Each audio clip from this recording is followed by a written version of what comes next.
Buenas noches, señoras y señores. Muchísimas gracias, como siempre les digo, por ver un programa de salud, ver Canal 4 Televisión. Ya saben que tenemos un compromiso con todos ustedes y es procurar hablar de esto, de la sanidad, hablar de patologías y sobre todo con esa idea de poder hacer sobre todo prevención primaria, ¿no?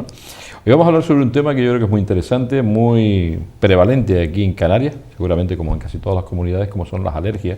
Me acompaña para mí uno de los mejores a nivel nacional. La gente se asusta cuando digo esto, pero que es verdad. Él seguramente me dirá que no es así, pero don Antonio García de Umpierre es un hombre muy informado y en el tema de la alergia yo creo que sabe muchísimo, así que aprovechenlo, los conocimientos que hoy don Antonio nos puede dar para esto de los problemas que pueden haber con esa patología. Actualmente es adjunto al servicio de alergología del Hospital Universitario de Gran Canaria, Dr. Negrín, y también lo podemos encontrar en el Hospital Santa Catalina. Doctor García de Umpierre, buenas noches. Muy buenas noches, Julio. ¿Cómo está usted? Un placer, como siempre, compartir unos minutitos contigo y con todos los que nos ven. Para mí es un placer hablar con usted porque aprendo mucho de los mejores a nivel nacional, porque mire, de esos, de los que se asustan soy yo también. No se asuste. No. Me voy a quitar el pinganillo para poder escucharle mejor. No, yo creo que usted tiene unos conocimientos importantes en alergología porque se lo ha currado, ha estudiado mucho, usted estudia mucho. Hombre, yo... Es feo que yo hable de mí mismo, me siento incómodo, ¿no? Pero no, yo lo que intento es ver al paciente en su conjunto, globalmente, ¿verdad? Bien. O sea, no simplemente circunscribirme al aspecto alérgico o alergológico. Digamos que el cuerpo humano funciona en todo. Claro. Pero bueno, muchos compañeros tienen también muy buenos conocimientos, sí, o más que yo incluso. Me siento incómodo con esas afirmaciones, don Julio. Está muy bien, don Antonio. Que sepa la gente que somos amigos y también, así igual lo entienden mejor. Un placer ser amigo suyo. Don Antonio García de Umpierre, yo lo conozco hace muchísimos años, lo he entrevistado, puedo hablar con él de casi todo en el tema de la sanidad porque es un estudioso y yo creo que eso es muy importante, ya que para que un médico siga haciendo de lo mejor tiene que seguir estudiando, no puede parar. En eso está de acuerdo conmigo, ¿no? La formación continua, no es que no se puede parar, esto va cambiando, oiga, de una velocidad increíble. Sí, hoy día se le está dando una importancia grande a la formación continuada, se están intentando de alguna manera implementarlo dentro de lo que es el currículum del médico. Ya se ha hecho, se estaba haciendo y se continúa haciendo, y quizás era nuestro espejo el sistema anglosajón. Y es importante porque de alguna manera el paciente puede saber qué profesional está eligiendo. Vamos a ver si a través del Colegio de Médicos también los pacientes pueden averiguar qué currículum tienen cada médico al cual visitan, que es importante. Yo pienso que este fenómeno de transparencia que nos invade ahora, tanto en lo político como en lo social, pues también nos tiene que abarcar o nos tiene que de alguna manera, digamos, absorber al colectivo médico, ¿no? Fíjese que vamos a hablar de alergias, se los puedo asegurar, vamos a hablar de asma y de lo que les estamos diciendo, pero antes voy a hacer un recorrido un poco por temas que pueden ser importantes que lo sepamos. Por ejemplo, don Antonio me acaba usted de nombrar el Colegio de Médicos. Yo le quiero preguntar a usted, porque usted evidentemente, ¿cómo se le llama el estar adscrito al Colegio de Médicos? Colegiado. Un colegiado, sencillamente. Sí. ¿Qué objetivos tiene el Colegio de Médicos para la ciudadanía? ¿Para qué sirve? Pues, es una pregunta que nunca le he hecho después de 30 años en medicina y usted me lo pone a eso, ahí. ¿Para qué sirve? Hombre, ¿O solo sirve para los colegiados, el Colegio de Médicos? No. Además, usted estuvo en una de las directivas, ¿no? Sí, justo... Me traeré a don Pedro Cabrera. Me traeré a don Pedro Cabrera, eso lo preguntaré algún día. Además. Cuando era un pimpollo, sí, vamos, al poquito de empezar a trabajar en el hospital, sí, es cierto. ¿Con qué directiva estuvo? ¿Quién estaba al frente? Estuve con la directiva de... ¿Tuvo Marcos también? Con Marcos. Oiga, iba a decir, con el anestesista experto en la unidad de cuidados paliativos. Con Marcos, ¿no? Porque sí, además un hombre que ha hecho por la medicina, además en los paliativos. Sí. Pero no me voy por los cerros de Úbeda. No, ¿Qué objetivo tiene el Colegio de Médicos para los ciudadanos? Es muy importante porque garantiza pues lo que debe de garantizar, la profesionalidad, el que no existe intrusismo, el que un paciente, el que un compañero, el que un médico esté colegiado, pues ya implica que es un profesional que cumple todos los requisitos y que tiene esa especialidad. El paciente simplemente tecleando el nombre en la página web del colegio averigua perfectamente el número de colegiado, la especialidad que tiene, etcétera. Entonces, de alguna manera, guía y vela por la profesionalidad. Muy bien, pues ya sabemos alguna cosita más. Oiga, la sanidad. ¿Qué ha cambiado? Desde el punto de vista como médico también. Lo he encontrado en un poco político, lo voy a preguntar también. Desde que usted empezó a ser médico ahora, ¿qué ha cambiado esto? La filosofía del médico, las relaciones. Ha habido unos follones con el tema de salario para arriba, salario para abajo. Yo últimamente hasta pregunto, digo, ¿de verdad que el tema vocacional es lo primero de un médico? Porque antes un médico ganaba mucho dinero, lo sabíamos. Antes un médico ganaba dinero, era dentro de la sociedad, estaba dentro de las estratificaciones sociales más o menos interesantes. Hoy un médico gana un salario normal. O sea, sí, yo me atrevo a decir que está entre 3.000 euros, que ustedes y yo dirán, hombre, es que 3.000 euros es mucho dinero.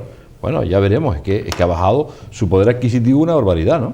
Sí, pero yo creo que eso ya fue a partir de los años 80, no en concreto ahora. Yo creo que eso ya, digamos que el cambio conceptual se produjo en los 80, desde ese punto de vista, desde el punto de vista del salario. En cuanto a la sanidad o al papel del médico en la sanidad, desde el punto de vista de su misión o de su función, mucho no ha cambiado. El tema es el perfil, a lo mejor, que vamos adoptando, porque obviamente la sociedad cambia, hay nuevas tecnologías, etcétera. Sí. Yo es que creo que una parte muy importante nuestra es la relación personal y la relación humana, y me da un poco de miedo que las nuevas tecnologías nos estén apartando un poco de eso, ¿no? Y a veces también, ya como empiezo a ser algo mayor, también me preocupa que los nuevos médicos que vienen están muy absorbidos por el tema de las nuevas tecnologías, y lo importante y el epicentro es el paciente. Ese es el epicentro. Los demás son herramientas auxiliares que son fantásticas y están muy bien, pero el calor, el contacto es muy importante y no puede ser sustituido por ningún tipo de técnica. Las situaciones que se han ido produciendo dentro del mundo de la sanidad, desde la medicina defensiva, el hecho de una masificación, el hecho de una pérdida de salario, que vuelvo a repetir, la carrera profesional, los líos que hay en los hospitales. Oiga, es que no hay un servicio que diga que funciona más o menos bien. Cuando no es el follón del jefe, es el follón del otro. Es que hay unos líos increíbles, que no vamos a entrar aquí a los programas estos de amarillos y tal, pero me refiero a que hay muchas dificultades. Todo esto al final se produce, ¿y cuál es la solución para intentar...? Yo solamente puedo hablar desde mi experiencia, desde mi punto de vista. A mí me sigue llenando mucho el contacto con el paciente. Yo humildemente, cuando me enfrento o tengo a un paciente delante, no me acuerdo de nada de eso. Es cierto que existe una situación conflictiva, supongo que ¿Siempre existió? Todos los profesionales... ¿Siempre existió? Siempre existió. Yo sí creo que siempre existió. Sí. Sí, siempre existió. Yo siempre creo que esto era como una olla a presión que empieza el agua a hervir y en un momento determinado estalla. Pero yo también tengo la impresión que ha pasado en todas las profesiones o en todos los segmentos sociales de una u otra manera. Y claro, la crisis ha sido algo muy importante que ha funcionado como detonante, como espoleta, ¿no? Don Antonio, no obstante, siempre hay muchos comentarios, listas de espera, dificultades, siempre lo hemos sabido, somos muchos, ¿no? Cada vez somos más. Sí, ¿no? yo Julio, mira, yo el otro día hablando con algún compañero, ¿sabes? Y a colación un poco del cambio político que hemos vivido últimamente en nuestra comunidad, yo creo que a veces, a lo mejor estoy confundido y alguien se va a molestar, pero creo que a veces se utiliza como arma arrojadiza la lista de espera, ¿no? Y yo creo que eso no debería ser así. La lista de espera es un problema que yo creo que es difícil de solucionar, básicamente por el concepto que las personas tenemos de la sanidad. Tenemos un concepto de que no la pagamos entre comillas, y desde ese punto de vista lo percibimos como un... ¿Cómo que no la pagamos entre comillas? Sí, sí la pagamos. La pagamos obviamente con nuestros impuestos, pero no somos conscientes de ello. Ah, bien. Porque obviamente nosotros no somos como los anglosajones o como los alemanes o incluso los franceses, que miramos el salario bruto, sino miramos el neto, ¿no? Lo que nos pagan. Claro. Lo demás es todo como... lo que nos han quitado, que es nuestro, además, eso también. No lo percibimos como que lo es hemos... subjetivo. Claro, no lo hemos percibido. Entonces, si alguien le pregunta cuál es su salario, pues siempre te va a decir el neto, nunca te va a decir el bruto, ¿no? Sí. Y ahí comienza un poco la parte de este problema. ¿Qué ocurre?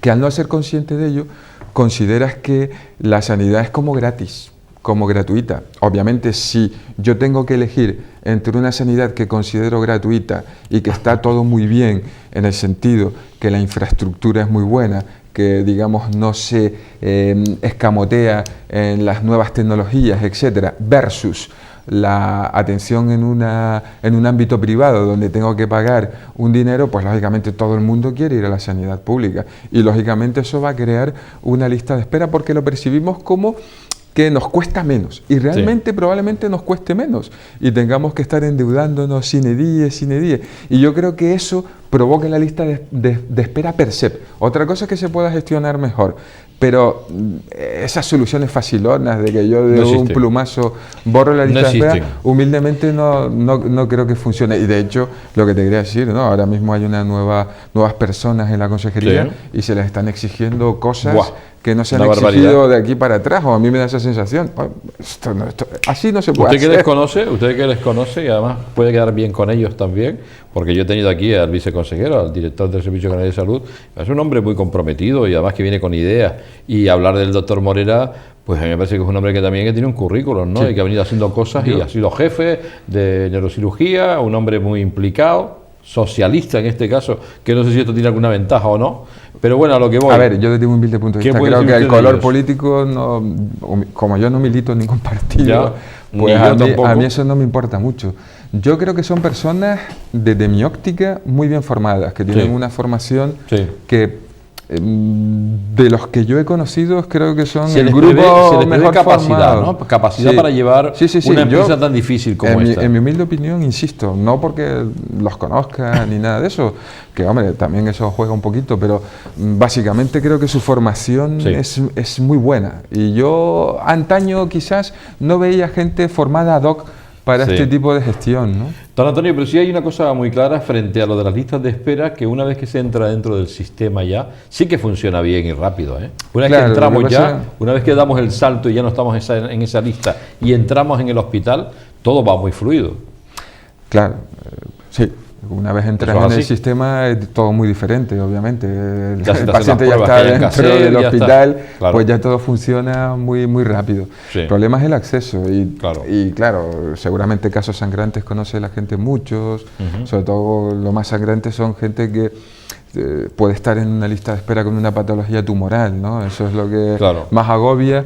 Obviamente, no solo al paciente, sino al conjunto de profesionales. Lo que se quiere o lo que deseable es que eso se solucione precozmente, ¿no? Y yo creo que en eso sí que se está de una manera muy machacona en este momento.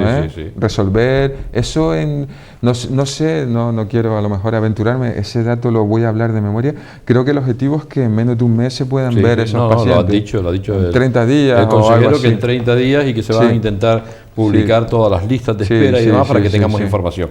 Necesito de sus conocimientos y de su formación para hablar de algo que a mí siempre que es una perreta para mí, una verdadera perreta.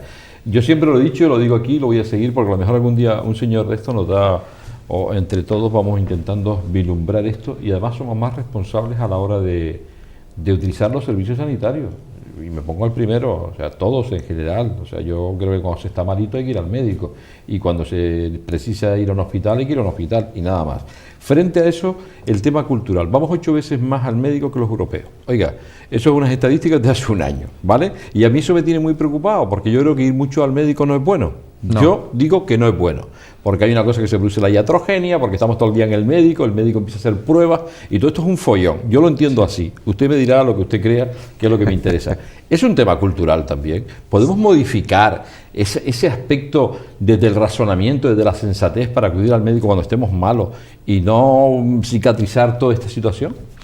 Es un tema cultural. ¿Es cultural? Pero es que yo creo que el momento que estamos viviendo en el país, en todos los órdenes, no solo en el orden sanitario, sino en todos los órdenes, es un tema educacional. Tenemos que, de alguna manera, alcanzar un pacto entre todos, que somos los que configuramos la sociedad, para conseguir que de una vez por todas la educación, en términos holísticos, en términos globales, funcione en este país. Y eso cuesta generaciones. Y no vamos a empezar nunca. Esto no es inmediatez, porque muchas veces tanto los votantes, nosotros que votamos, como los que son elegidos, pues pretenden resolver todo de una manera muy rápida. Y yo digo que lo que hay que hacer es una remodelación estructural en lo que a la educación se refiere en todos los sentidos para, de alguna manera, conseguir que una nueva generación que esto tiene que pasar años, desgraciadamente, estén funcionando en todos los sentidos adecuada y acorde con esos estándares que dices tú de Europa, ¿no? O sea, que funcionamos obviamente, mal funcionamos y seguimos funcionando vemos mal. 8 veces más a los pacientes. Sí, Muchas veces también es culpa nuestra por la actitud paternalista que a veces usamos. Yo recuerdo que antaño el médico era muy paternalista, es decir, le decía a un paciente lo que tenía que hacer. Usted tiene que hacer esto, y no y había ya más está. líos. Y punto, había que hacerle caso. Claro. Hoy día no es así, hoy día nosotros damos unos consejos, intentamos aconsejar al paciente, el paciente elige, ¿no?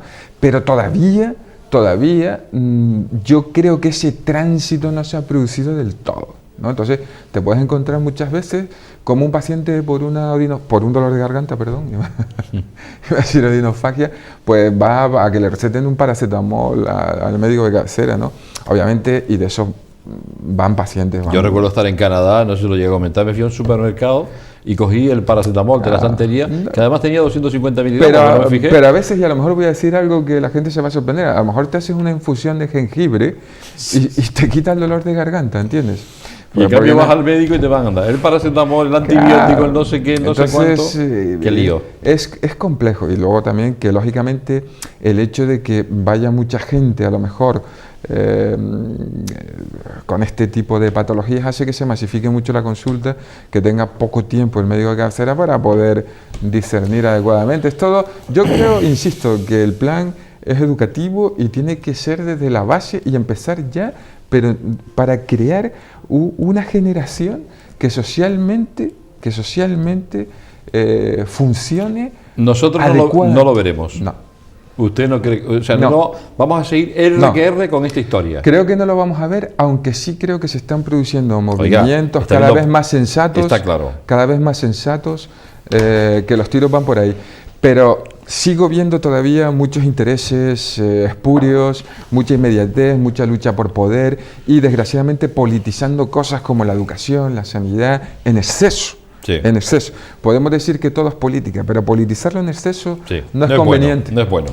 O sea que todo se podría arreglar con un pacto por la sanidad, lógicamente. Yo creo que es la única manera que todos estamos de acuerdo. Pensar que se puede arreglar es un pacto por la sanidad y por la educación, como mínimo por esas dos cosas. Mira, lo que no puede ser... Yo creo que la clave está ahí. Digo lo mismo. La clave está ahí. Nosotros somos canarios, obviamente, vivimos en Canarias, pagamos nuestros impuestos en Canarias, pero resulta que luego tú ves como en otras comunidades que, aunque existe un derecho que habla de la cohesión, es decir, que todos tenemos... lo dice la Constitución. Lo dice la Constitución, que todos... El artículo 14. Pues resulta que todos somos iguales. No es cierto, es decir, un paciente que gana el mismo dinero que un señor canario, pero que vive en el País Vasco, tiene mejores servicios. Eso es. Y la pregunta es, ¿por qué? Que me lo explique alguien. Entonces tenemos 17 reinos de taifas, más Ceuta y Melilla, que no se sabe muy bien cómo se funciona. Entonces, en unos sitios, pues la lista de espera es X, en otro sitio es X por 4, en otro sitio es X partido por 4. En un sitio pides hora para el médico de cabecera y te ven en una semana. En otro sitio, como me contaba a mí algún paciente, dice, mira, es que yo a veces llamo y me dicen, venga, te hablo del País Vasco. Y van el mismo día o van al día siguiente. Y la pregunta es, ¿por qué? ¿Por qué, por ejemplo, parece ser, según vi publicado una vez, por qué, por ejemplo, Andalucía solo puede destinar 900 euros o 950 euros por persona en lo que es la sanidad y en el País Vasco son 1.500? ¿Por qué? Pero usted, entonces, pero usted sí lo sabe. ¿Por qué no me lo dice? Sí lo sabe, usted lo sabe. Pero usted a sus gobiernos autónomos. Amigo mío, pero aquí hay unas... No puede ser. ¿Qué hace el gobierno central tiene que estar para que unificar todos esos criterios. Usted sí lo sabe. Nosotros llegamos a tener a 4 políticos en el Parlamento cuando Coalición Canaria, y no voy a entrar en política, porque luego me echan la bronca, y teníamos a 4. Ahora me parece que tenemos a 1, a la hora más, ¿no? Y la pregunta es que nosotros no defendemos a los políticos canarios porque desde luego no se ganan la confianza de los canarios, porque si fuéramos fuertes aquí podríamos pedir más allá. ¿Me entiende usted lo que le quiero decir? Yo siempre he escuchado la reivindicación a nivel nacional de la deuda histórica en lo que por ejemplo, en sanidad. Que no me acuerdo si son 1.000 millones de euros. Sí, era una pasada. O algo así. Claro, si eso es verdad, pues 1.000 millones de euros es mucho dinero. Si los canarios tenemos 1.000 millones de euros menos que los del País Vasco... Imagínese. ¿Por qué? ¿Por qué? Pero Usted sí lo sabe, ya le digo, tiene que ver por eso. O sea, si nos necesitaran, el Partido Popular, el Partido Socialista, conseguiríamos más Pero eso prebendas. no es lo que dice la Constitución, sino te hablan de la cohesión, de la igualdad, Como los etcétera, catalanes. la equidad, Imagínense los catalanes etcétera, etcétera, etcétera. Los Esto, catalanes. lo que yo te decía antes, no se puede utilizar políticamente esto. Pues no se no. puede utilizar de una manera en plan cortijo, señorita Claro, andaluz. claro, Si claro. usted me da, entonces yo le doy. Es que con la sanidad y la educación no se puede politizar a este nivel. Así Tenemos es.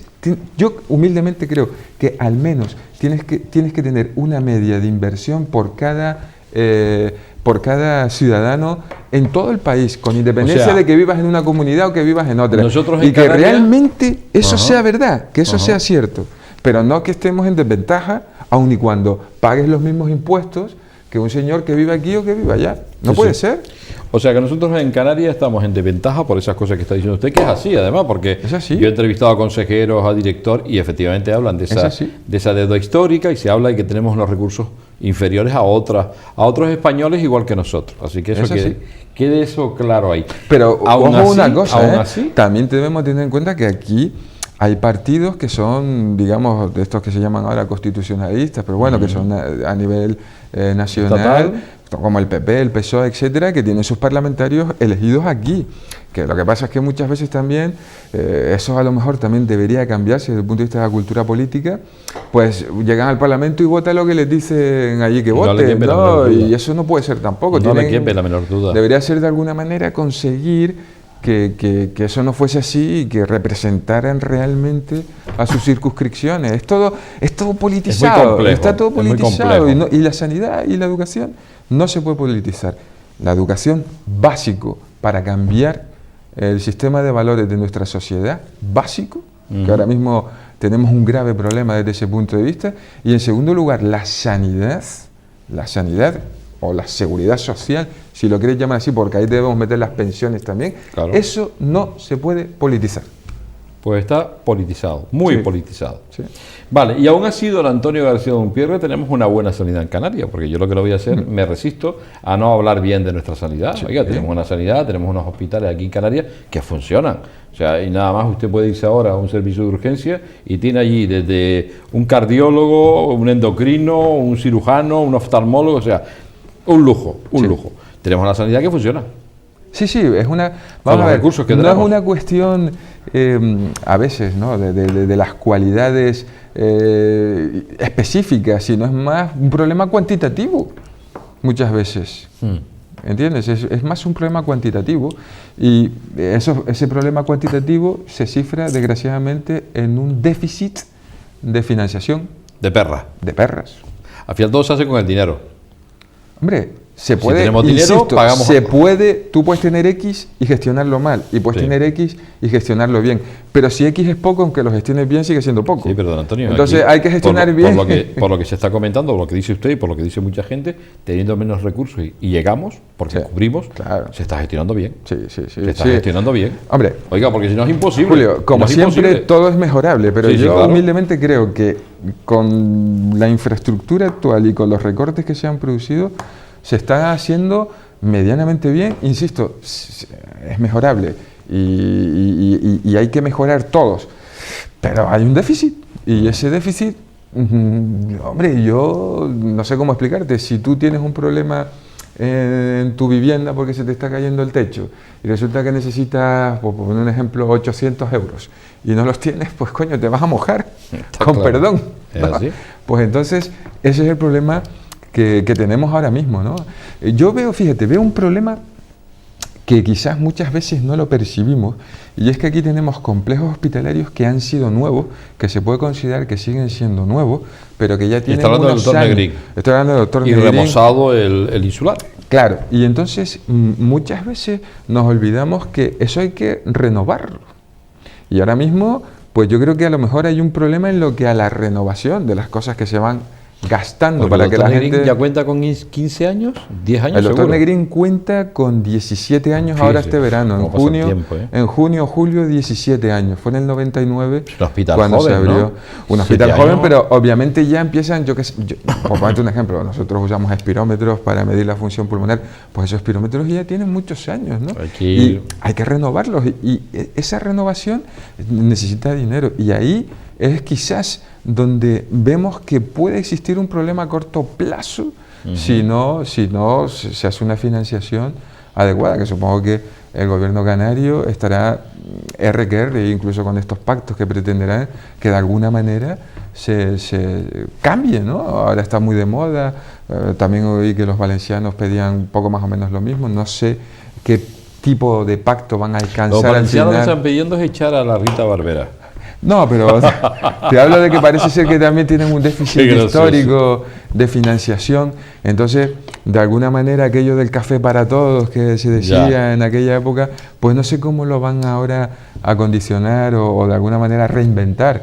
Ahí es donde va a estar la clave de nuestra pervivencia, lo digo como canario, aunque en este caso yo quiero hablar más de como ciudadano que puedo vivir en un sitio o en otro. Creo que eso nos va a condicionar mucho y eso va a ser un problema que deben solucionarlo, deben solucionarlo nuestros líderes, que para eso los votamos y ese problema tienen que subsanarlo. ¿Usted nunca lo pensó dedicarse a la política? No. ¿Nunca? No. A mí todavía me gusta...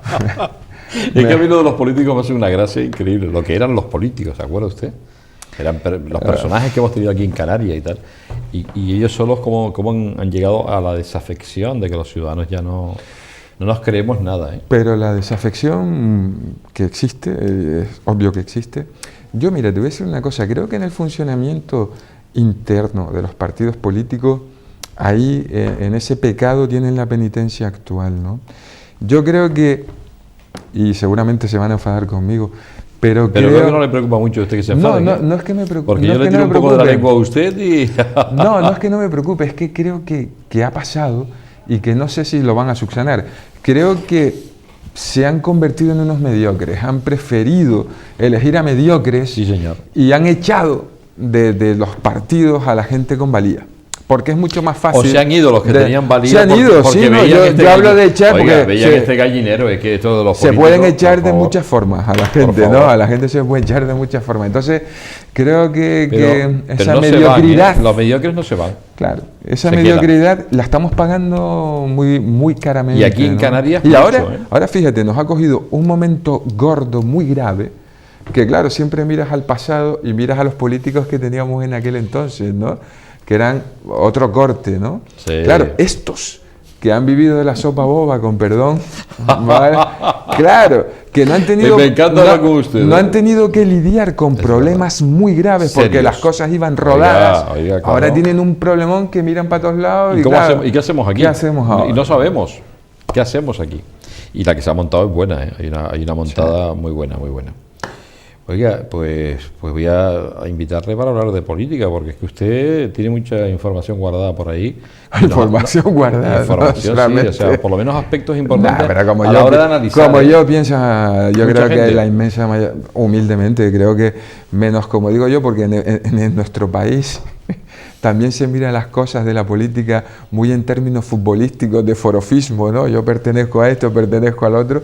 Yo creo que la gente que verdaderamente no es de un partido, que milita y que es un fundamentalista, piensa poco más o menos como nosotros, ¿no? Como usted ve, estoy hablando de cosas que tienen para mí que ver mucho con la sanidad. Y usted me acaba de nombrar un tema, mucho fútbol, mucho circo, mucha historia. Pan y circo. Sí. A mí me gustaría que me comentara algo de esto. Pan excelsense, que decían los emperadores romanos. Y luego entramos, si quiere usted, en la alergia. Demasiado fútbol, demasiados programas que la interesan. anestesia. Eso, esa es la anestesia. A eso es donde quiero llegar, don Antonio. Todo perfectamente... comiéndonos el coco. No nos han estado comiendo el coco para que el pueblo no despertara y que al final, pues... Bueno, ahí tiene lo del 15 de marzo, que fíjese la que ha montado. Como me monté un poquito nada más, se ha montado un lío. Te digo lo de antes. O sea que todo esto es secado, todo esto... Problema educacional. La pregunta es... que no piense. ¿A la gente no le gusta pensar? Que no piense. No digo que sí, no sí. piense, pero es que además hemos creado una sociedad donde el grueso no le gusta pensar. Yo estoy totalmente de acuerdo con lo que está diciendo. Cuesta eso de pensar. Eso de pensar. Entonces prefiero Me poner da la tele igual, y me da ver igual. esto. Se me acaba de ir lo que te iba a decir.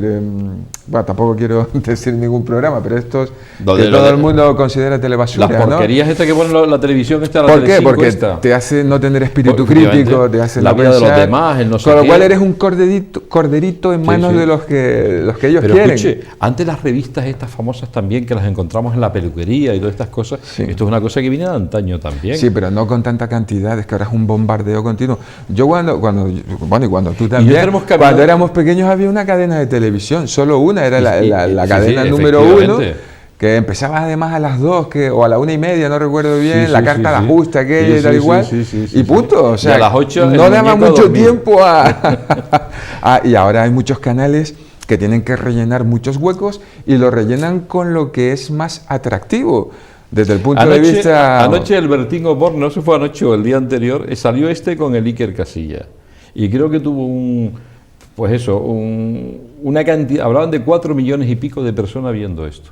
Claro, fútbol, siempre la misma historia, ¿me entiendes? Que sí que tiene algo de relación a lo mejor con la vida y uno analiza cosas que pueden pasar, pero está todo, ya digo, secado, orientado a que no nos comamos es una el coco cuestión de en cantidad. nada. No podemos vivir de esta manera tan feroz lo que es la sociedad mal entendida del ocio. ¿Qué es lo que está ocurriendo? Porque inclusive lo ves en los niños. Tú, un niño, si lo aficionas o le das un iPad o le das un móvil, pues al final está todo el día pegado con esto, ¿no? Entonces, ese niño, conforme va creciendo, ¿qué va a ser? Pues otra persona que tampoco le guste mucho pensar, ¿no? Sin duda. Y es fácil de adoctrinar, de manejar y de manipular. O sea, lo que antes decíamos, un borrego. Sinceramente creo, no, sí, es verdad.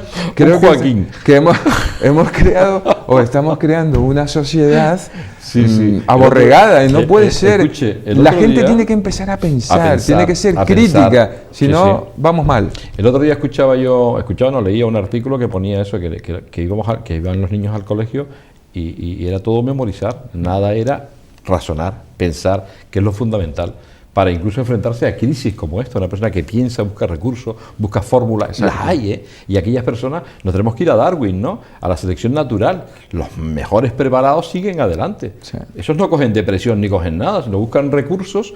Ahora me imagino que una de las cosas fundamentales es que nuestros hijos empiecen a estudiar inglés, porque ya hemos hecho un mundo globalizado. Ya con un avión estás en 4 o 5 horas en donde quieras y puedes trabajar donde quieras, pero para eso tienes que tener formación. Exacto. Yo creo que eso lo han hecho los alemanes, lo han hecho los ingleses y lo seguirán haciendo esto. Sí. Y nosotros tenemos que hacerlo. Pero tenemos que hacerlo. Irremediablemente. Ese es el problema. Irremediablemente. Tenemos que hacerlo. Entonces, y si no, ya sabes lo que hay que hacer, ir al médico 8 veces. ¿No? yo te voy a decir una cosa, creo también que en esencia el no pensar, el no tener espíritu crítico acaba enfermándote. ¿Sabes por qué? Porque te acaba frustrando. Te acaba frustrando porque siempre no duermes, piensas, empiezas con claro, problemas, y no porque tienes siempre dinero, queremos, como favor. digo, hasta ahora las cosas han ido bien, siempre queremos, o primero buscamos culpables en terceros, Sí, claro, en gente claro. de fuera, y Claro, luego queremos que nos resuelvan el problema papá Estado, que es otro claro, tercero, ¿no? Claro que sí, y victimizamos todo. ¿Y hay algún partido político hoy día que de alguna manera, Dígame cuál. bueno, es fácil de saber cuál, que de alguna manera lo que está fomentando Sí. es que el Estado no resuelva todo? Claro. Y a mí eso también me preocupa. Sí, porque no hay perras. No hay perras. Educación. Se habla que la hucha crear seres verdaderamente libres, es alucinante. autónomos, Sí, sí. que piensen. La libertad está Independientes, en el pensamiento, sin duda. en la crítica. Ahí está. Ahí está. Y eso es la educación. Hasta que eso no se pongan de acuerdo nuestros líderes, no va a haber nada que hacer. Pero fíjese que al final es una torpeza, ¿no? Porque como dice aquellas personas, aquellos políticos que no se dan cuenta, que son miopes o les interesa realmente que esta situación siga así, circo, pan y lo que estamos hablando, hace un pueblo evidentemente nada inteligente, que es lo que dice usted, eso lleva a la enfermedad. Que al final se vira, porque se virará, no lo veremos nosotros, pero llegará. Yo creo que la actitud inteligente es intentar trabajar por eso, por la educación, por hacer seres inteligentes, seres capaces de hacer cosas, y no lo hacemos. De todas maneras, este hombre anestesiado, este hombre masa, ¿no? Sí. Quiero decir, esto ya hablaba Ortega y Gasset de hace 100 años, quiero decir, que siempre lo intentan. El problema básico es que nos tenemos que revelar, pero no revelar de esta manera de ir a pegar 4 gritos. Que no es el caso. Es una manera inteligente, es educativo. sutil. La base de esto es educación. Sí, sí, ¿Entiendes? sí. Que ser autónomo es ser una persona capaz de pensar. Eso es lo primero, si no es imposible que seas autónomo. Había una cosa muy sencilla, y no es que sea uno de mis personajes favoritos, pero estaba recordando, ahora que estábamos hablando de esto, cuando el Che Guevara, una de las principales cosas que hizo cuando estaba en la sierra, ahí en Sierra Maestra, en Cuba, es coger a los campesinos, a los campesinos cubanos que eran analfabetos, y lo primero que él hacía era enseñarles a leer y a escribir. Los preparaba. No era ninguna tontería. ¿Cómo una tontería? Lo primero que hacía era, y luego le daba el fusil.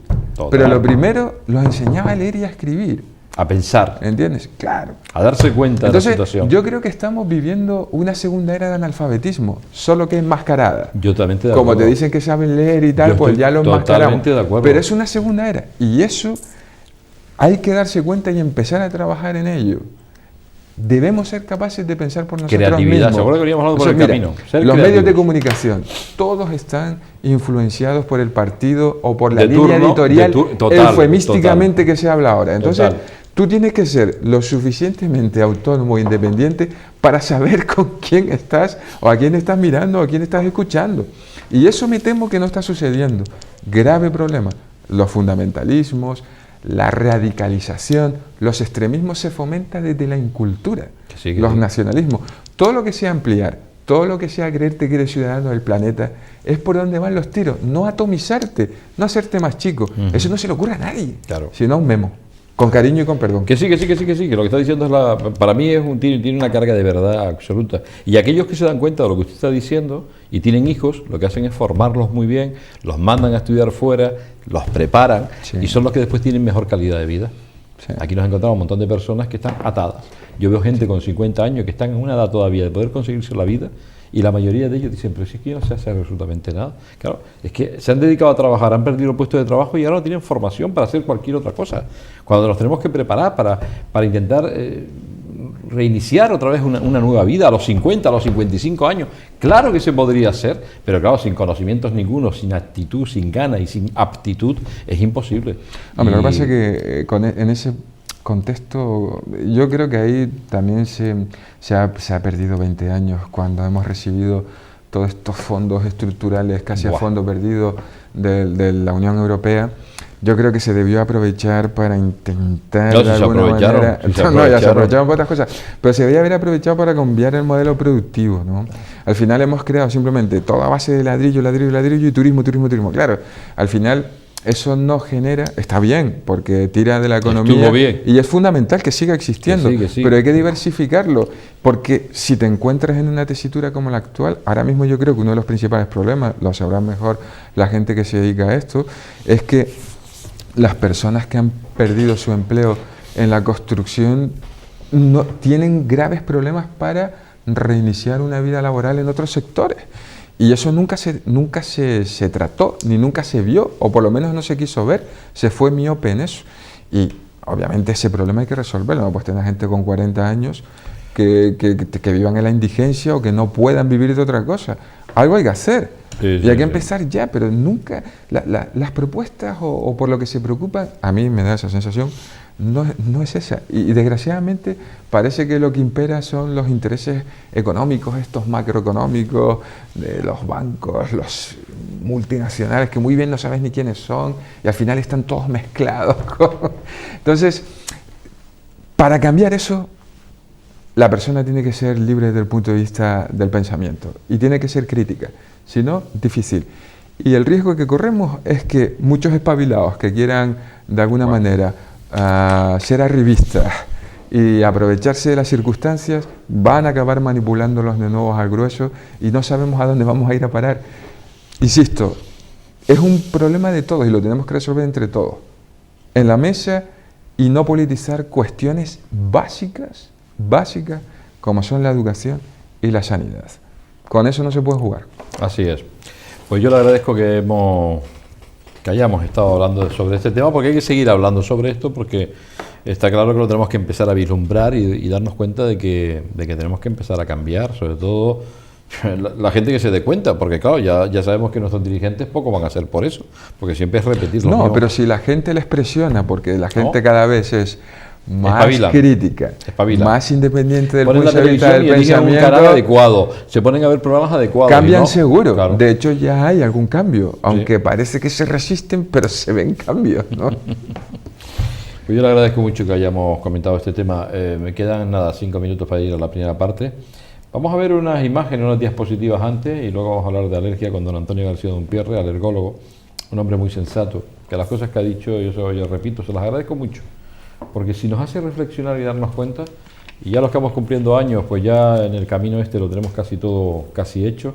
Si es verdad que tenemos hijos, que podemos hablar con ellos e intentar sobre todo que sean lo que ha dicho don Antonio, que para mí, recapitulando una de las cosas más importantes, es ser libre de pensamiento y ser crítico y aprender a hacerlo, y para ello tenemos que empezar a hacerlo, porque que nos sigan llevando y conduciendo como nos han ido llevando no ha sido bueno. Se han beneficiado algunos y la mayoría siempre están en la misma situación, con verdaderos problemas en esta sociedad. Y a mí me apetece decir, y lo decía don Antonio, de que esa forma de vida te lleva a una enfermedad continuada. La enfermedad aparece por eso. Cuando eres crítico, cuando sabes lo que quieres, cuando piensas, tienes capacidad incluso para entender esto de la salud y de la enfermedad. Eso está claro. Si no, la enfermedad mental, la pérdida de la salud mental aparece y es un verdadero problema. Por tanto, me voy a poner el picanillo para ver si mi compañero me dice que si tengo las diapositivas, por favor que las ponga. Antes de irnos a publicidad, y luego ya lo vamos a publi, me dicen, bueno, nos vamos a publicidad, a la vuelta ponemos las diapositivas y entramos en materia hablando de la alergia con el alergólogo don Antonio García Dumpierre. Enseguida volvemos.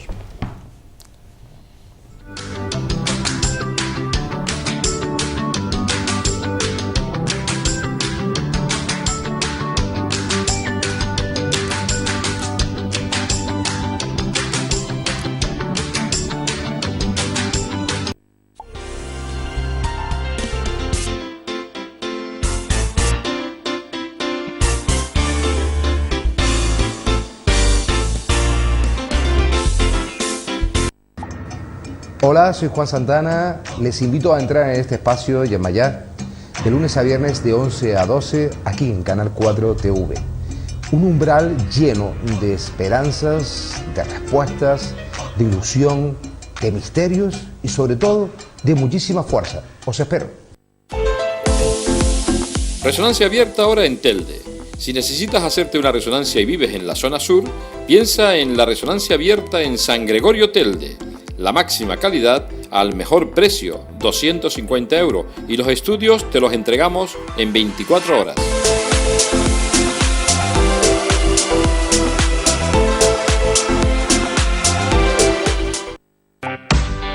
FDS Canarias. Ya puedes retirar los aparatos eléctricos y electrónicos.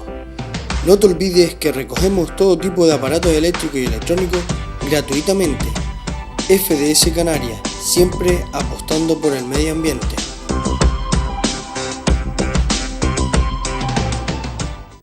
Uno de los motivos del dolor articular es la posible degeneración del cartílago. El cartílago es una estructura altamente reticulada, avascular, no tiene vascularización, y para su reparación se utilizan productos, complementos nutricionales.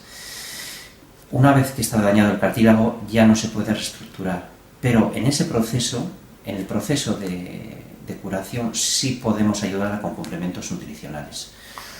Caso del Carticure. El Carticure es la combinación de distintos principios activos.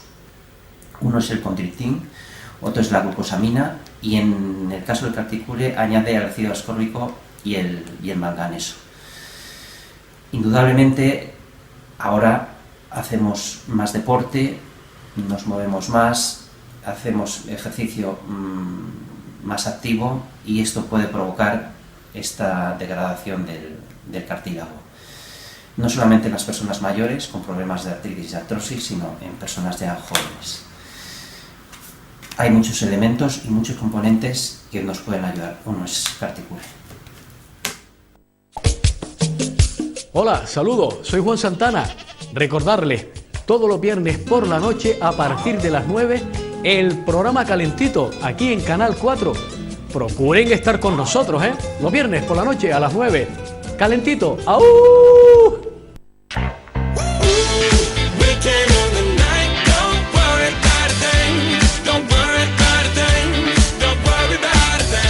Gracias a los miles de espectadores que nos acompañan cada día.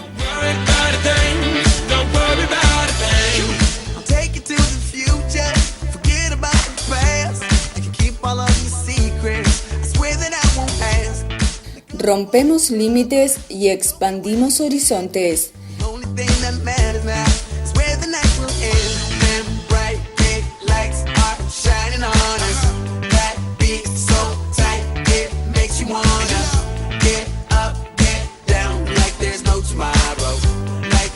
Canal 4 Televisión, estamos creciendo.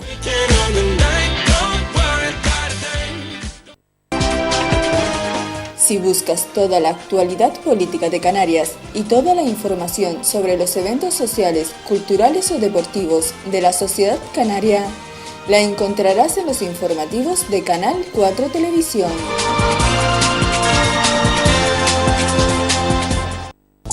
¿Quieres viajar por el mundo sin moverte del sofá? Pues Mucho Viaje te lleva a los lugares más bonitos y apasionantes, donde verás desde la cultura de otros países hasta los espacios naturales más insólitos del planeta. Mucho Viaje, de lunes a viernes a las 3 de la tarde en Canal 4 Televisión.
Bueno, pues seguimos con todos ustedes, con don Antonio García Dompierre, y vamos a hablar de alergología. Le voy a pedir a mi compañero que ponga unas diapositivas, bueno, unas cuantas, por ver unas imágenes, y luego ya hablamos con el doctor que nos acompaña, con el doctor García Dompierre, sobre qué es la alergia, qué tiene que ver con el asma, si hay alguna relación, y bueno, cómo se debe tratar esto y por qué en Canarias hay una prevalencia importante.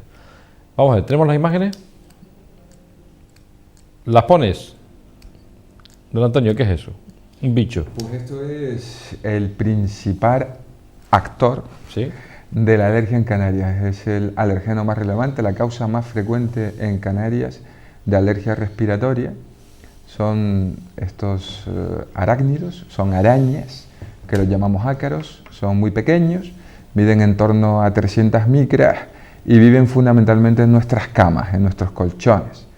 Se detectaron inicialmente en las muestras de polvo doméstico y en el nido de las aves, en las plumas, pero hoy día sabemos que son de alguna manera unos parásitos que se alimentan de nuestras escamitas dérmicas. Nosotros vamos recambiando o mudando la piel aproximadamente en 7 días, y esos escamitas que se van desprendiendo y quedan alojadas en nuestros colchones, en nuestra cama, pues se los comen estos bichitos. Entonces durante el descanso nocturno, esas 7 u 8 horas que todos pasamos durmiendo, pues vamos inhalando a estos pequeños insectos, y si somos alérgicos, pues nos produce una respuesta respiratoria fundamentalmente, o bien rinitis, es decir, estornudos, aguilla, picor o trancazón de nariz, así como conjuntivitis, que es ese malestar en el ojo, que se nos pone rojo, que nos pica, tenemos sensación de ocupación, de cuerpo extraño, lo que los canarios decimos, parece que tenemos un cisco en el ojo, o nos puede dar asma incluso, tos,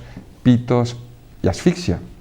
En otras circunstancias también le gusta invadir a las harinas que usamos para la repostería. Entonces, si no la metemos en el frigorífico y la dejamos depositada, como hacemos muchos en la nevera, con la típica trabita o en un recipiente que no esté bien cerrado, pues ellos alcanzan la harina, viven allí, luego nos los comemos y si somos alérgicos nos producen una reacción bastante intensa. Amén de eso, los ácaros tienen proteínas en su cuerpo que la comparten con los mariscos. Por eso la alergia en adultos más frecuentes en nuestro medio, alimentaria, es la alergia a los mariscos, porque tenemos una gran cantidad de alérgicos respiratorios a los ácaros. Usted se operó de cirugía refractiva y ni siquiera usted lo ve. No, hay algunos pacientes que dicen que son capaces de verlos, pero nunca los he creído. O sea que no se ven. No se ven. Usted dice que mi cama, o sea, esta noche cuando llega a nuestras casa, camas, las camas de los canarios, están todas llenas de esos ácaros. Porque necesitan unas condiciones templadas o unas condiciones tropicales o subtropicales, es decir, una temperatura en torno a los 20, 22 grados centígrados, una humedad relativa alta, que es lo que tenemos aquí. Por eso viven muy bien, no hay cambios extremos de temperatura, porque suelen fallecer cuando hace mucho frío, y como aquí no sucede, pues tenemos a los ácaros todo el año en una población masiva, y por eso es una alergia de enero a diciembre. Los pacientes que tienen alergia a ácaros suelen sufrirla de enero a diciembre. ¿Y cuáles son las recomendaciones con la camita, por ejemplo? Porque dice que está ahí, o en las harinas ya no lo has dicho, taparlo bien. Las harinas tienen que ir al frigorífico. La manera más fácil, meterla en el frigorífico, y ahí no vive, porque los ácaros no les gusta nada meterse en el frío. Ha quedado claro. En cuanto a la cama, yo lo que suelo recomendar, porque luego muchas veces estas son medidas muy leoninas para el paciente, pero básicamente cambiar la ropa de cama 3 veces en semana. Si no tenemos secadora, lavar con agua caliente a 60 grados la ropa de cama y los pijamas, porque a esa temperatura fallecen los ácaros. Si tenemos secadora, podemos lavarlos con agua fría, pasarlos por la secadora. Una vez esté desvestido el colchón, es decir, lo tengamos libre de las cubiertas y de la ropa de cama, pasar la aspiradora con un filtro HEPA, H-E-P-A, muchas aspiradoras con independencia del precio lo tienen, hay aspiradoras baratas que lo portan, no hay que comprarse una aspiradora de estas caras para aspirar los ácaros.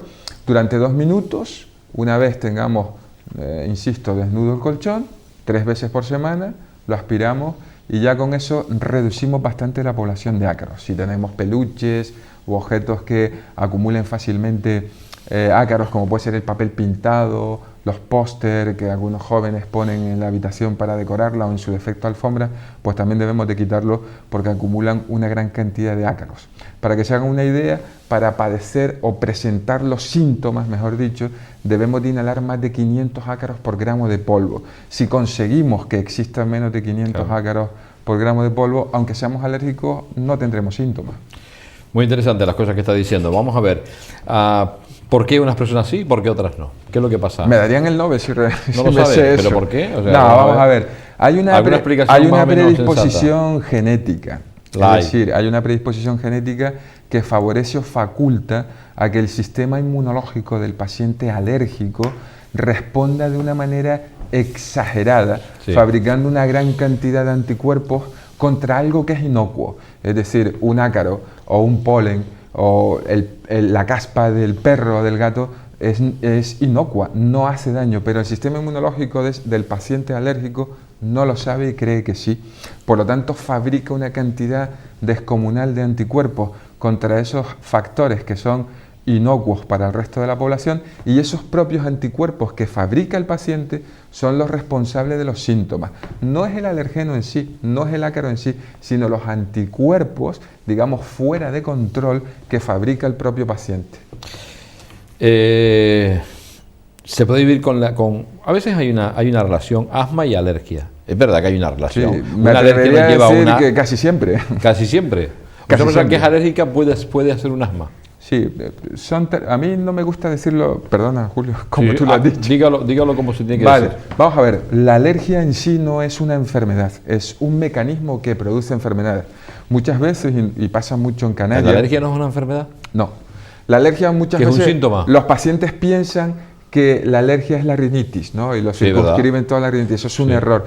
La alergia es un mecanismo que hemos hablado ahora mismo de hipersensibilidad tipo 1 que Claro. llamamos nosotros, Ajá. que produce enfermedades. Una de esas enfermedades es la rinitis, otra es el asma, Claro. otra es la anafilaxia, otra es la esofagitis eosinofílica, etcétera, etcétera, etcétera. Entonces, los pacientes cuando tienen una rinitis alérgica, por ejemplo, a los ácaros, acaban haciéndose muchos de ellos asmáticos. Asmáticos porque son alérgicos, ¿no? Sabemos que aproximadamente el 90% de los asmáticos, si no más, pero al menos el 90% de los asmáticos, es decir, 9 de cada 10 asmáticos son alérgicos. Y sospecho que los otros 10 es porque no descubrimos exactamente a lo que son alérgicos. Yo recuerdo que estas cifras se han modificado mucho. Cuando yo empecé la carrera decían que el 75% eran alérgicos y el 25% de los asmas no. Luego pasaron al 80, luego al 85, ya vamos por el 90. Lo que intuyo es que realmente cuando decimos que un paciente tiene un asma intrínseco, muchas veces es que no sabemos a qué es alérgico.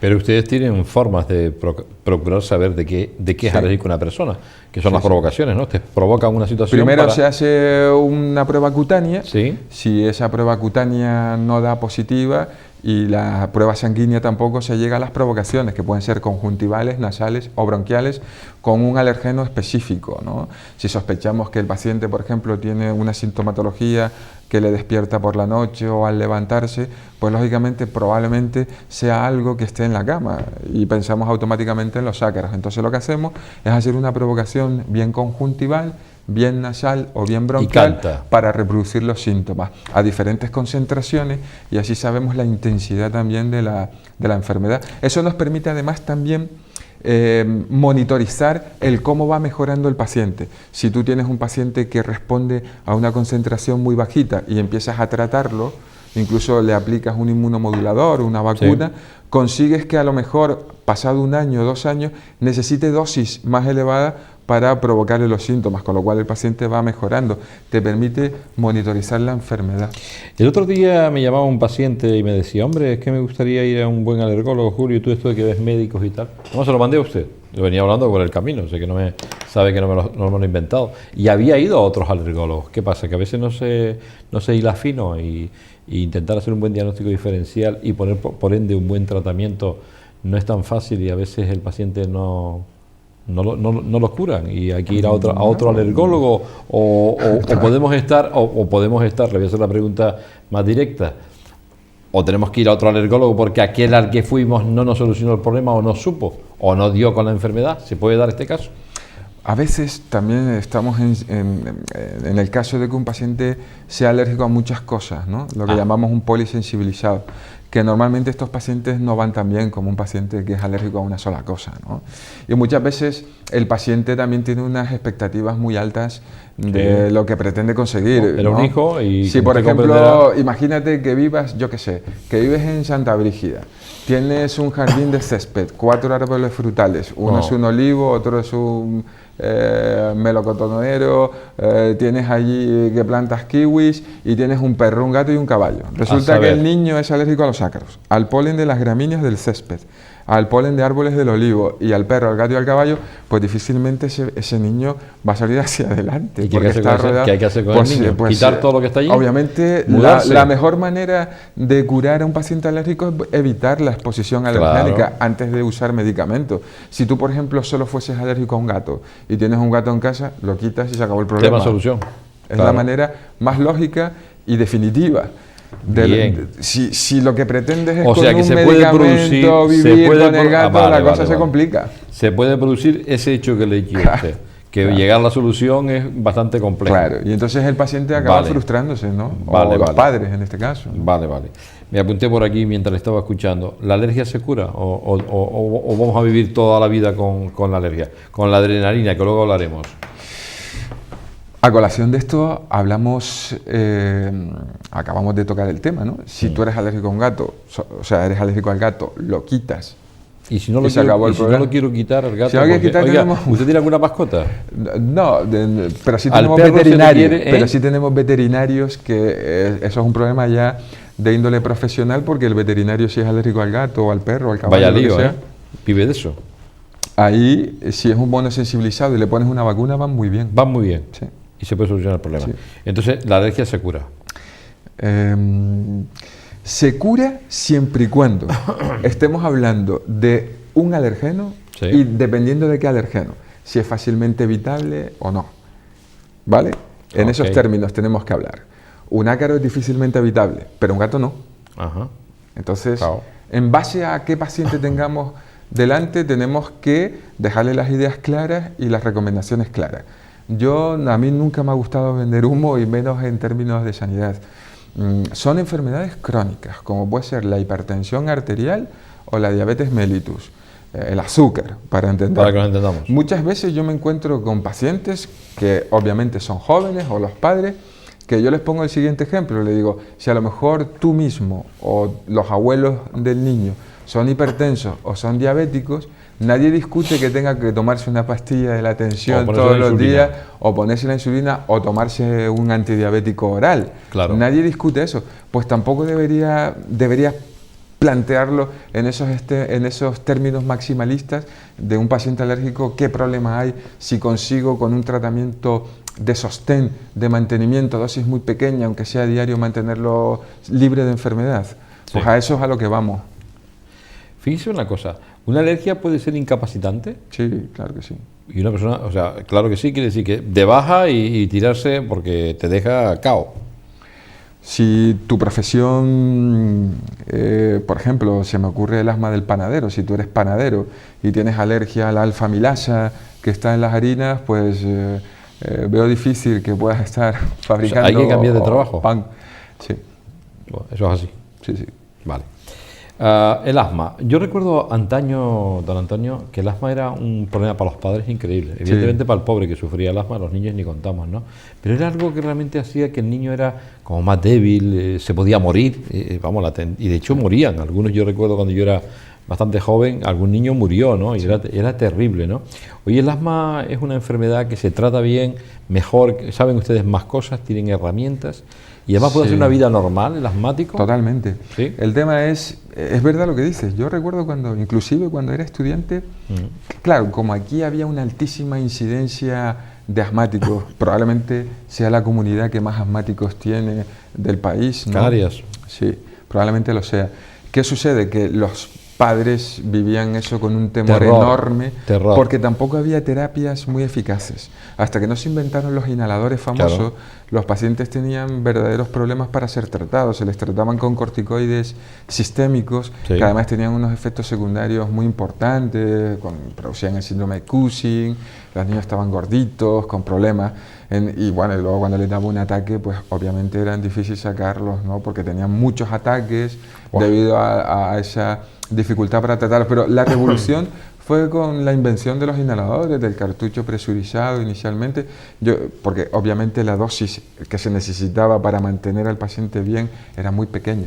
Tanto es así que nosotros ahora hablamos más del control de la enfermedad, del control del asma. Si un paciente está totalmente controlado, parcialmente controlado, pobremente controlado, y de eso depende un poco también la educación que nosotros le demos al paciente en el uso del inhalador, si lo usa o no correctamente, si sabe usarlo cuándo, qué tipo de inhalador, qué tipo de dispositivo, y en ese adiestramiento basamos el control. El control se puede conseguir a día de hoy de la enfermedad, y sí, en eso es en lo que nosotros trabajamos. La mayoría de pacientes, si se tratan como estamos hablando, suelen vivir bien, pueden tener crisis, agudizaciones de su enfermedad en el contexto de un proceso infeccioso, vírico, fundamentalmente de vías altas, pero si están bien adiestrados suelen tener una vida totalmente normal. Antaño es cierto que los padres encima no querían dejarles hacer deporte, ni querían que saliesen a la calle, ni a la piscina, ni nada de eso. Hoy día es todo lo contrario, deben hacer deporte, son personas normales, el tratamiento va enfocado precisamente a que sean como los demás, y el ejercicio es muy importante. para un paciente de estas características, porque el hecho de fortalecer los músculos accesorios de la respiración, los que tenemos entre las costillas, los intercostales, los escalenos, el esternocleidomastoideo, todos estos músculos van a ayudar a que el paciente tenga menos síntomas, curiosamente. Yo siempre cuento la anécdota de Michael Phelps, Sí. que es un nadador que hizo muchísimas medallas. No me acuerdo, creo que batió el récord de Max Speed, este famoso Una antaño. pasada. Y es asmático. Era alérgico, Es era asmático. asmático. Con lo cual, Con lo cual, lo que estás diciendo... blanco y en botella. Oiga, ¿la alergia en niños cómo se presenta? Dependiendo, una alergia respiratoria muchas veces... ¿En niños pequeños? Sí, muchas veces... Hablábamos antes de la predisposición genética, Sí. que es algo interesante. Si tú tienes un paciente que uno de los dos padres, ya no te digo si los dos padres, Sí. son alérgicos, Sí. a ese niño que nace ya lo podemos considerar un niño atópico o que tiene un riesgo de desarrollar una atopia. Luego lo que te hacen es una dermatitis atópica que suele hacer en los primeros meses de vida. Ahí ya, eso es digamos como un DNI, una huella, ¿no? Que te está diciendo, oiga, Cuidado. tenga usted cuidado, que tengo muchas probabilidades de hacerme alérgico. Normalmente esos pacientes se hacen alérgicos un porcentaje muy alto que puede llegar, según alguna serie, al 60-80% perfectamente. Entonces esos pacientes ya debes identificarlos.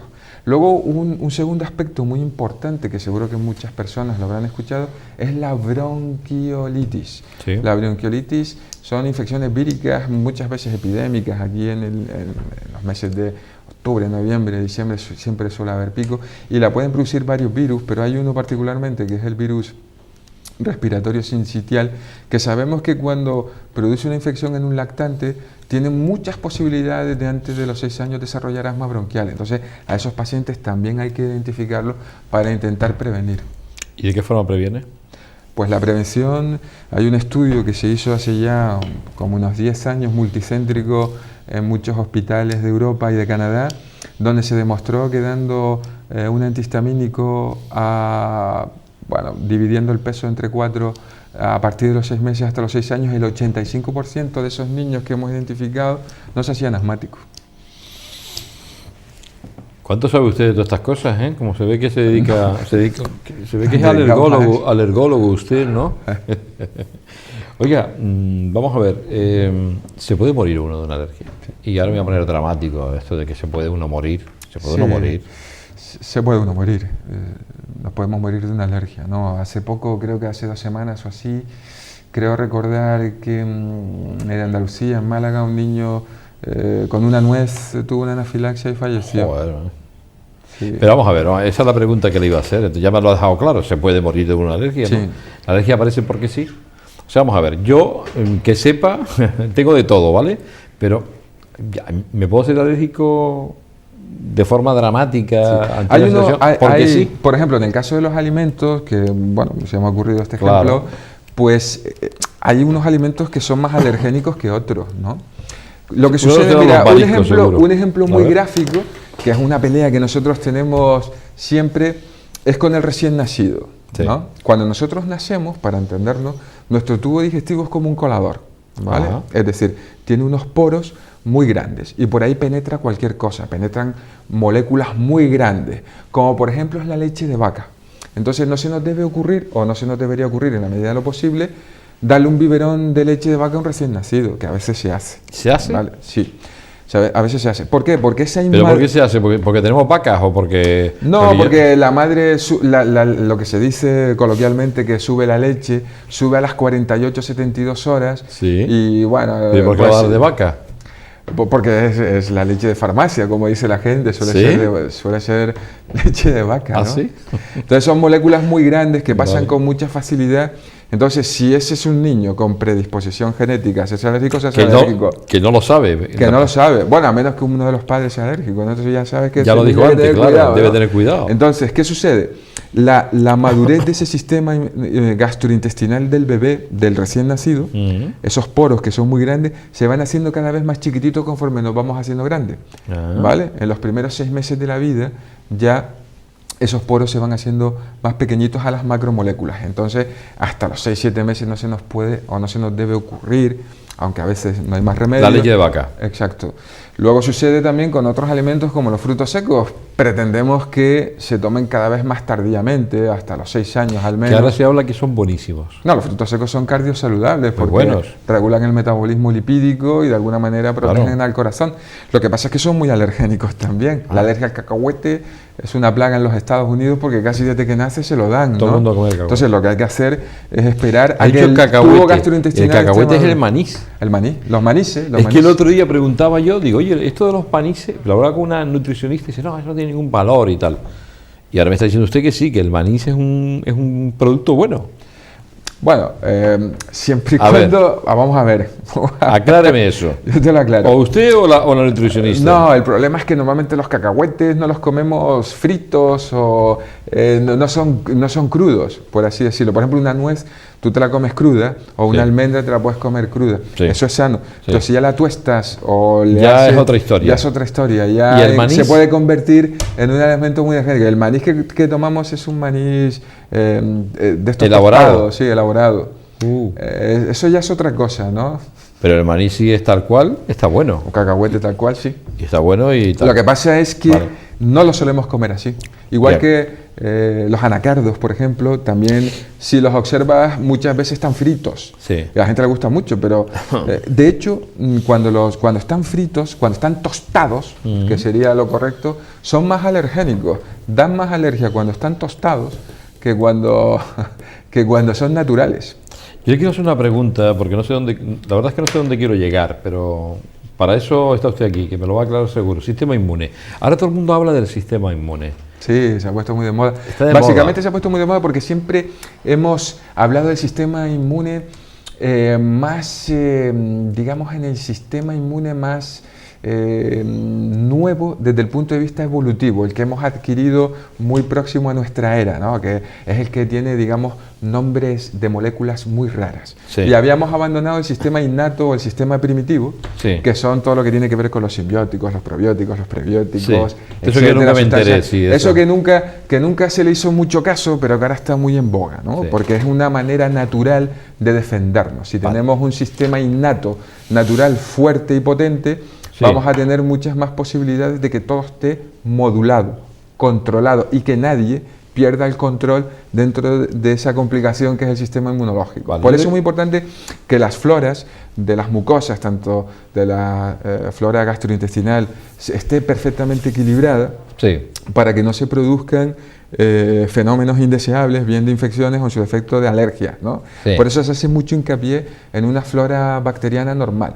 De hecho, hoy día hay algunos estudios que hablan del trasplante fecal en pacientes que tienen un déficit de su flora normal. Se le hace un trasplante fecal de personas que sí tienen una flora normal bien. Trasplante fecal significa, para entendernos, heces, La caca. caca en una capsulita, obviamente esterilizada, Sí, y sí. el paciente se la toma, ¿no?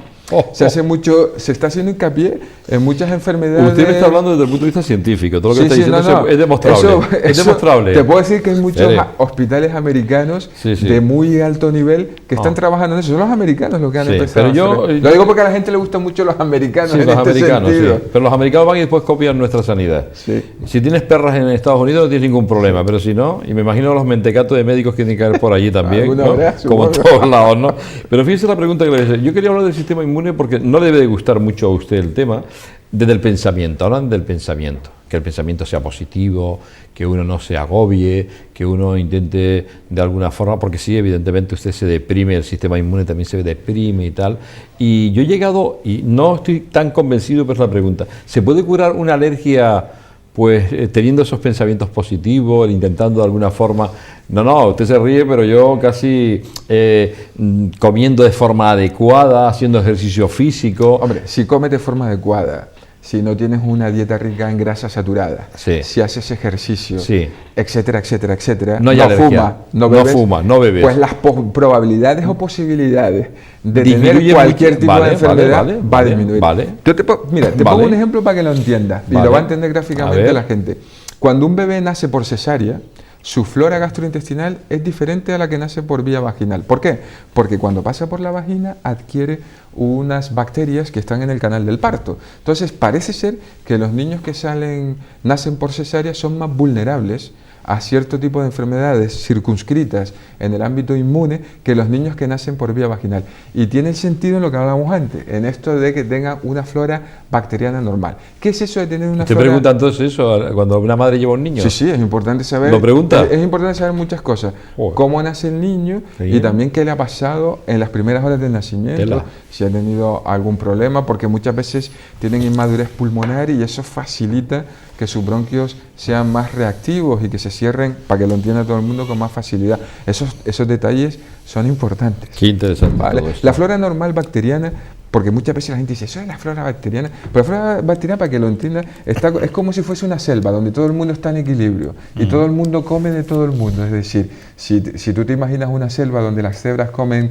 la hierba y los leones se comen a las cebras y los buitres se comen la carroña, pues en un momento determinado, donde no haya mucha hierba, se morirán las cebras y los leones, pero los buitres procrearán. Claro. A eso lo llamamos infección. Por eso es importante tener una flora bacteriana normal, donde todo el mundo esté representado compitiendo por el alimento, pero que no sean muchos de cada grupo. Claro. La adrenalina. No sé si me lo contestó, o sea, nos podemos hacer alérgicos en un momento determinado, incluso en la adultez. Sí, ¿Es así? claro, claro. En un momento determinado. Es más frecuente que te hagas en las primeras etapas de la vida, Vale, eso es en lo la normal. época infantil y en la adolescencia, pero un paciente de 70 años o de 80 años... ¿Se puede hacer alérgico? hacer? Sí. Sí. Raro, pero sí. Por ejemplo, el marisco, decía usted Sí, antes. o sea, el marisco es un alergeno muy frecuente aquí, el más frecuente en adultos desde el punto de vista alimentario, porque hay muchas personas que son alérgicos a los ácaros. Entonces, tienen una proteína, los ácaros, Vale. que es parecida, Vale. se llama tropomiosina, Sí. a la de los mariscos. Entonces, el Bien. paciente se hace alérgico a los ácaros, a la cucaracha, porque también lo tiene. Joder. De hecho, la cucaracha, cuando somos alérgicos a la cucaracha, es un marcador de poder tener problemas de alergia alimentaria a mariscos. Oh, cuántas cosas. Y lo que está claro es que muchas personas van con su adrenalina. Sí, la adrenalina es un salvavidas, porque la adrenalina actúa muy rápido, es un vasoconstrictor muy potente y por lo tanto nos salva la vida. ¿Qué es una alergia al fin y al cabo que nos compromete la vida? Para que todo el mundo lo entienda. Sí. Si esto es un tubo vascular, una vena, si queremos Sí. llamarlo así, pues empieza a salir sangre al exterior, Sí. filtrada. Y esto lo cierra. Y lo que sucede, primero, que hay menos sangre donde debe de haber, con Claro. lo cual se baja la tensión arterial y no llega suficiente sangre a los órganos importantes, como son el corazón, los riñones, etc. Sí. Y el líquido que sale por fuera, pues no puede comprimir la vía aérea, por ejemplo. Y nos asfixiamos. Y nos asfixiamos. Joder. O nos salen ronchas, al fin y al cabo no es más que sangre filtrada. Cuando nosotros usamos un vasoconstrictor muy potente, como es la adrenalina, lo que conseguimos es que el tubo se cierre e impide que salga ese líquido al exterior de las venas, con lo cual también sube la presión arterial y los órganos importantes se salvan. Oiga, yo recuerdo hace años que habían productos de rescate cuando había asma, ¿no? Y siguen habiéndolos. Sigue Son igual eso. broncodilatadores que actúan rápidamente. Eso sigue estando Sí, en el mercado. la gente conoce Había un mucho nombre, el salbutamol, que es el Ventolin. Eso sigue estando en el mercado. Sigue estando en el mercado, es un beta 2 de acción corta, que actúa muy rápidamente y es una terapia de rescate. Y un salvavidas también, importante. Y un salvavidas también. Lo que pasa es que no debe ser usado como monoterapia. Hay muchos pacientes que lo suelen usar en monoterapia. Si tienen que usarlo de manera muy asidua, por ejemplo, más de 2 veces al día o más de 2 días a la semana, es que necesitan otro tipo de tratamiento. ¿Cuánto tiempo me queda? Porque ya es que si 8 minutos, o si tiro por la izquierda o tiro por la aldea, que la carretera se está cayendo al suelo, y que tuvimos un presidente del gobierno canario, ¿no? Que era de la aldea, Sí. pero la carretera no la hizo. Bueno, esperemos que ahora parece que se ha destinado, o según leí, Sí, pero no me acuerdo cuántos los aldeanos millones. están para allá y están de esa manera. No, y parece que se ha derrumbado. Creo que van a cerrar, de hecho... Se ha cerrado porque se ha derrumbado un leí- muro. sí, a mí me mandan alguna Me información. lo dijo un paciente ayer de la aldea que y me vino a la consulta. Y a mí me mandan alguna información, imagínese usted, que los pacientes nefrópatas lo tienen que ir ahora a dializar Sí, sí, a la sí. zona sur. Bueno, pero seguro que la carretera, aquellas personas que tienen evidentemente los dineros y las posibilidades, van ya de alguna forma a los aldeanos, pues echar una mano, pues ya está bien, de tanta tomadura de pelo. Tabaco, me quedan 8 minutos, 5, lo necesito que hablemos del tabaco. Yo siempre lo vengo diciendo, el otro día he entrevistado a un buen amigo suyo, al doctor Frisenet, Jordi, sí. Jordi, para los amigos, que además venía hoy no, porque tenía don Antonio yo hoy, viene la semana que viene. creo que tengo, sí, efectivamente es así, porque la gente la lleva en la cabeza. Yo estoy acabado, yo ya noto ya un deterioro cognitivo. Entonces creo que es la semana que viene cuando tenemos al doctor Freixenet. Y hablamos del tabaco, como lo tenía el otro día en Capital Radio, que espero que vaya usted pronto. Y hablamos sobre el tema del tabaco, oiga, una droga que sigue matando personas y que si la erradicáramos, y yo en este programa, mientras esté aquí me lo permiten, voy a intentar que ustedes se conciencien, aquellas personas que fumen, un tema difícil y con tolerancia, que dejen de fumar, porque el cigarro está matando a las personas, matándolas. Yo no lo entiendo, pero seguimos fumando muchísimo, aunque dice que hemos bajado el que haya... Hay una encuesta, pero como las que usan los políticos, estas de población activa, pues también hay una encuesta nacional de fumadores, para saber cuánta gente fuma. Parece que ha bajado, ¿no? Pues yo veo todo el mundo con cigarros, yo voy por la calle y todo el mundo fuma, oiga, todo el mundo fuma. Creo que antes decían que era el 30% y que ahora es el 25%. Lo llamativo es que las mujeres jóvenes fuman más que los hombres jóvenes. Con lo cual habrán más infartadas y habrá más cáncer de pulmón. Parece que hay mujeres que se están sumando más que los hombres, dependiendo de la franja de edad, ¿vale? Hablo de los 25, 30 años así. ¿Usted fumó alguna vez? No. Lo curioso del tema es que... ¿Cómo hay médicos que fuman? Porque hay muchos, ¿eh? Sí, eso es algo que eso hemos hablado usted y yo muchas veces. Para que usted haga amigos. No, pero siempre lo he considerado poco edificante, ¿no? Para el paciente que tienes enfrente y para ti mismo, ¿no? Más allá del cáncer de pulmón, que todo el mundo conoce, produce otro tipo de... se relaciona con otro tipo de cánceres, como es todo lo que es el cáncer de laringe, el cáncer de boca, de labio, lengua, etcétera, incluso el cáncer de vejiga urinaria. El cáncer de vejiga está relacionado muy fuertemente con el tabaco. ¿Y en la alergia? En la alergia hay una relación que te iba a comentar, que es muy fácil que la gente se haga una composición del lugar, porque eso del cáncer, bueno, pues la gente dice, caña, otra vez el tema del cáncer. El tema de la capacidad pulmonar. Claro. A partir de los 30 años todos los seres humanos perdemos funciones y perdemos capacidad pulmonar cada año. Claro que sí. A partir de los 30 años, ¿cuánto perdemos un paciente que no fuma?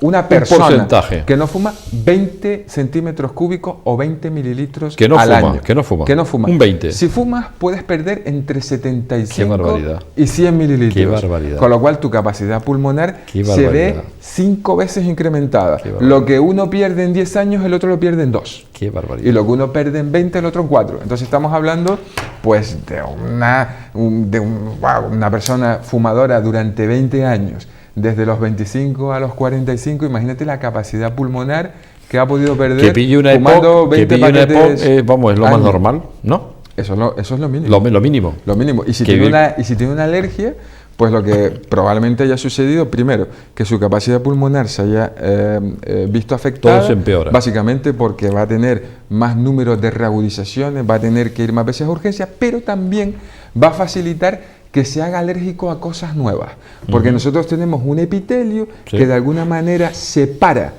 lo que respiramos y nos puede producir alergia de las células que contactan y desencadenan la alergia, y ese epitelio es destruido por el tabaco, con lo cual dejan al descubierto, facilitan el contacto entre lo que respiramos que puede producir alergia y las células que desencadenan la alergia. Su señora es médico. Sí. Su hija tiene 7 años. Sí. En casa no fuma nadie. No. A usted le preocupa mucho el tema cultural. Que su hija fume lo tiene bastante difícil. Espero.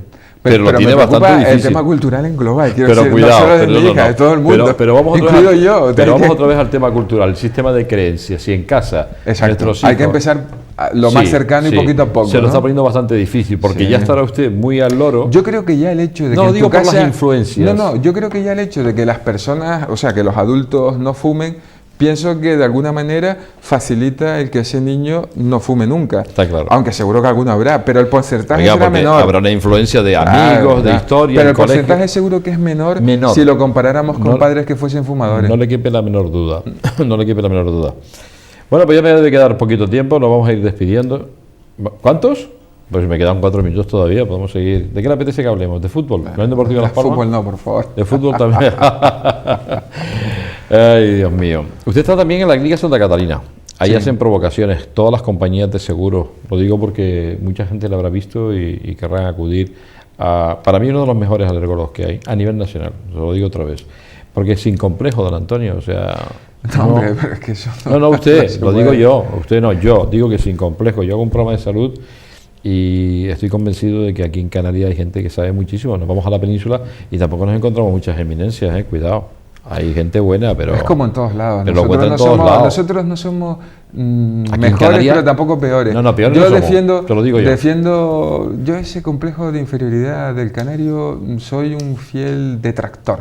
Y eso... Ya somos dos. También tenemos que empezar a fomentarlo. No somos ni mejores ni peores tampoco. En cambio, las universidades, fíjese, nosotros tenemos que ir a una universidad que yo creo que tenemos muy buenos profesores también, sí. Porque siempre parece que valoramos... Si me vas a tocar el tema de la universidad en su conjunto, nos vamos a liar de nuevo. Pues lo liamos en 4 minutos. ¿O quieres seguir hablando de ácaros? No, el problema de la universidad en conjunto, ya no hablo de la Canaria, de Las Palmas, de la Laguna, sino hablo de todas. Mira, el otro día, no me acuerdo cuánto hace de esto, salió un ranking de las 250 mejores universidades del mundo y no hay ninguna española. Pues digo yo que si no hay ninguna española dentro del ranking... ¿Ninguna? Ninguna. De las 250 mejores... Ni la Complutense, ni la de Navarra, ninguna, que tanto presumen y tal. Ninguna. Ah, bueno. Entonces, ¿algo está mal? Sí, está mal. Claro que está mal. Porque nosotros somos...